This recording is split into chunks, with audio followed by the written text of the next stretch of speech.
Hey guys, welcome to the channel. I wanted to do a really cool video introducing everybody to this bike, and I've just been sitting on it for too long, and I got other stuff happening. It's just been a busy time. So without further ado, here's the bike. This is a custom built V-Rod Night Rod edition. The bike we started with was a 2015.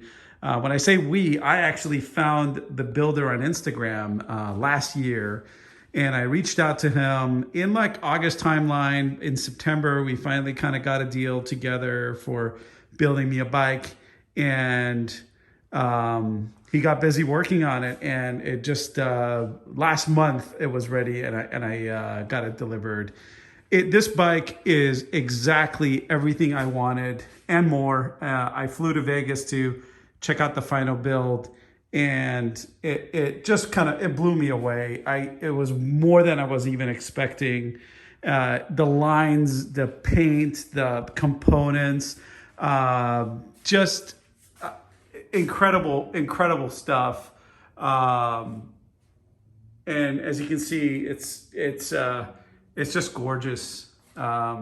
This matte black paint with these beautiful stripes going down the middle, this custom beautiful leather seat with that diamond pattern stitching, these beautiful tail lights. All of these things were things that I kind of like really handpicked with him, and I really wanted to see these components on the bike. And he definitely came through. This is a 280 rear tire that we went with, and I love these tires, front and rear, just beautiful tires. Anyway, so yeah, it's just this gorgeous bike with air suspension. So let's check that out.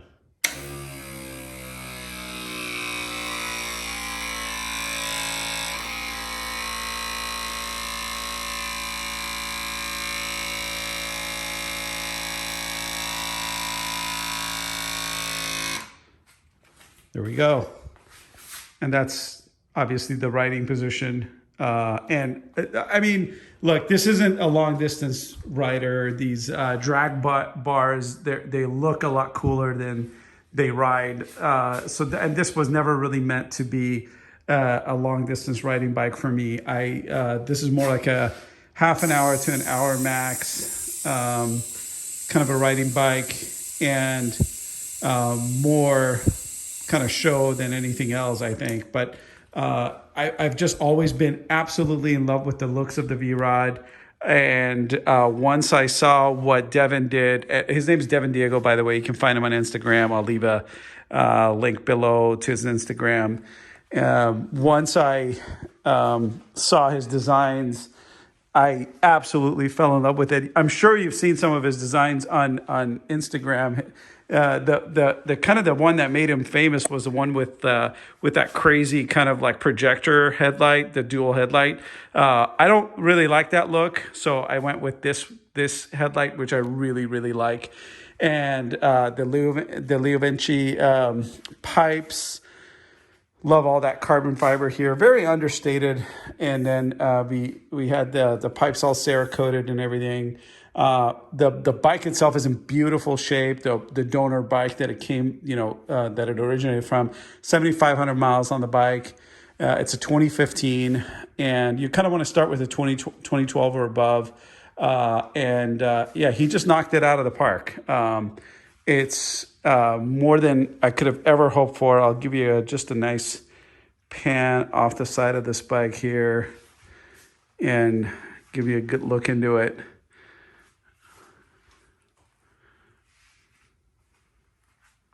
What do you think? I bet you want to hear it start. Now, I don't know how good the... Look how bright these lights are. Jeez. And then before I show you that, I'm going to show you the signals. Look how cool that is. Check out that little dot. And then in the rear,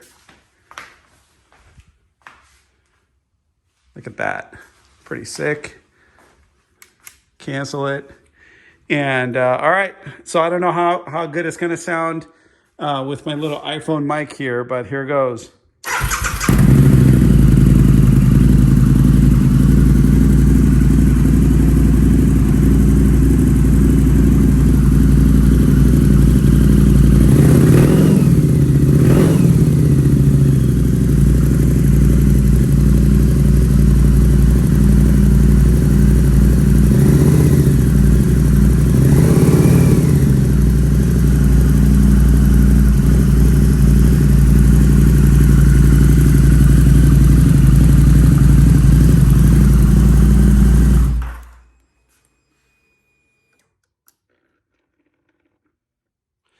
So yeah, like I said, the components wise, these are all performance machine stuff up here. Super high end stuff. Actually, I wasn't familiar with performance machines until this build.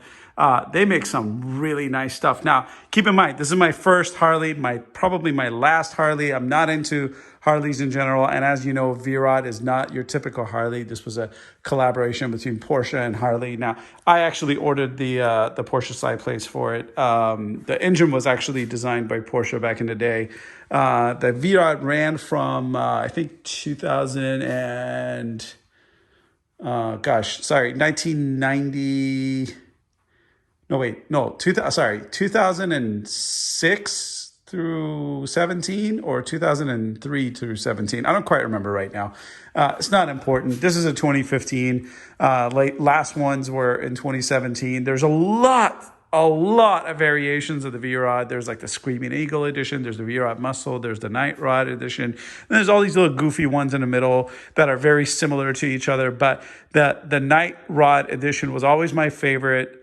It's all this blacked out look. Obviously, not as blacked out as this. You can look up what that looks like. It doesn't look anything like this. And in the V-Rod, if you're not familiar, now a lot of you are familiar, but if you're not familiar in the V-Rod, this is not the gas tank. This is just the airbox cover. In fact, in this, you can kind of see there's like a bunch of mess of components and the air filter sitting right there with a couple of velocity stacks and whatnot. And we actually have put a lot of the electronics underneath here. And then this cluster is usually up here. And so it's been moved into this custom airbox cover. This is obviously a custom piece. Seat is custom. Everything is really more or less custom on this bike. And obviously air suspension's custom, license plate holder, all of that stuff. I think the only thing that's kind of like part of this bike to begin with is obviously the frame, the wheels, and I actually really like the wheels that this is set up on. That's why we didn't end up changing it. The engine's original. I don't want to mess with the engine at all. I'm not trying to squeeze any more horsepower out of this. It's actually a really powerful motor already. It's a 1250cc motor, and power commander and all that jazz, and very open air setup with this Leo Vinci pipes. So it's already got plenty of power. It sounds absolutely phenomenal, absolutely the right sound for me. And it, as you can see, it looks the business. It is the sickest, meanest looking V-Rod I've ever seen. In my opinion, I haven't seen anyone any nicer than this. So I'm super happy with Devin's work. He stood by his work. We had, as with any custom build, there was a couple of like small things, but he like overnighted me replacement parts for things, and really has just been great to work with. Hopefully I don't end up eating my words on that later. But yeah, I've been working with him since September now, and real communicative, and just a very talented guy. I mean, it takes like a real good eye for colors and components and things like that to get things right. Obviously, a lot of these are readily available parts. So this is a auxiliary coolant tank that normally sits in a clear plastic tank that sits under the inside. So it's been routed out here. Looks super cool here. Yeah, what else? Yeah, all of these components are aftermarket kind of components that have been fitted to the bike. But yeah, so how does it ride? So that's a good question. like I said, these drag bars, not the most comfortable things in the world. I and I've got a pretty bad back. So really for me, this is a 45-minute bike, meaning I can ride it for about 30 to 45 minutes at a time. And then I got to take a nice break and take a stretch. But realistically, the purpose of this bike for me is to just ride it down to downtown area here where I live, park it outside, go have a coffee, have breakfast, meet up with friends, that sort of thing. It is not a long distance bike. Obviously, I've got several bikes for that sort of thing, and canyon riding and things like that. And this is just my absolutely most beautiful bike, and not likely to ever want to sell it. It took a long time to make it a reality, and I'm so happy. So tell me what you guys think. I am, as you can tell, very excited, super happy. I did a couple of things with it after I got it. I changed kind of how the air handling was done inside this little air box cover, changed the size of the velocity stacks and things like that to kind of get it to run the way I wanted it to. It was running fine before, but now it's kind of really dialed in. That might actually be kind of a ongoing thing until I, get a dynoed or something like that. But like I said, I'm not really concerned with power. I just want to make sure we're treating this motor right, because I don't want to damage it ever in any way. Did a proper oil change and coolant flush and all that stuff. So it is set up and ready to roll. So hopefully soon I will do some shots of it rolling around. I've got some shots from Vegas where we rode around the strip and things like that. So I might put those in a different video and get them ready for you guys. But yeah, this is it. Look at that. This is the angle. This is the right angle right here. This is the most beautiful bike I've ever seen. It's just so gorgeous. It has such a presence. When people come inside the garage, they're like, wow, what the hell is that? That is amazing. And it really is. It's just this gorgeous, gorgeous bike.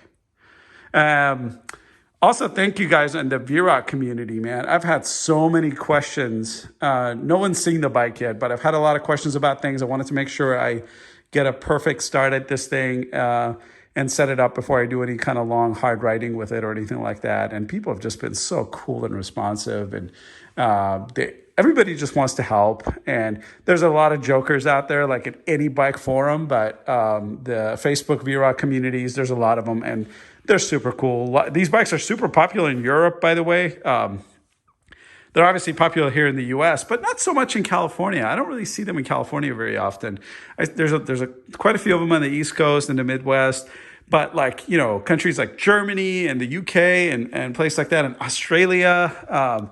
For whatever reason, people are super into these bikes, and they do some sick V-rods over there. I mean, single-sided swing arms are big over there. Those types of things can cost, quite a bit of money. We're talking like some of these guys are like 50, 60 grand into their bikes. I'm very happy to say this bike didn't cost me nearly that much, but it wasn't a cheap bike. This is my most expensive bike I've ever owned. And it's likely to remain that way for unless I buy like a brand new MV Augusta or something like that one day, maybe like a limited edition. But yeah, so huge in Europe and now huge in my garage. Want to hear your thoughts, guys. Let me know if you want to see any content created with the V-Rod and what your thoughts on it are. Now, as you know, this bike replaced my M109, which I'm kind of sad to see that bike go, but it really wasn't the right bike for me. I mean, it was a cool bike. I just didn't, it wasn't a match for my personality. Let's put it that way.